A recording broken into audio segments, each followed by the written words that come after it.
भगवान श्री नम रुद्र नारायण नमो नमः।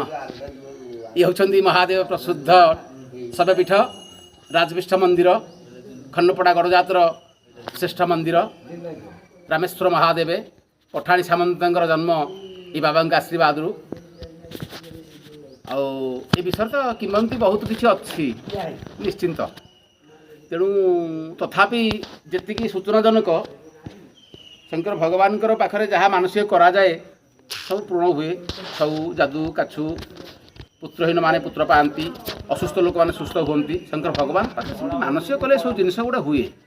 किंतु सामंतर जन्म तो निश्चिंत सामंत तो ये आशीर्वाद पाई से आज विश्वविख्यात होती ज्योतिर्विद हिसाब से जो सिद्धांत दर्पण ताकू आज मान्यता दौची सारा पृथ्वी दौची मान्यता दब निश्चिंत कहीं गोटे बड़ पदवीर से अधिकार ना प्रभुंर आशीर्वाद से पाई पद पदवी काटब किए से।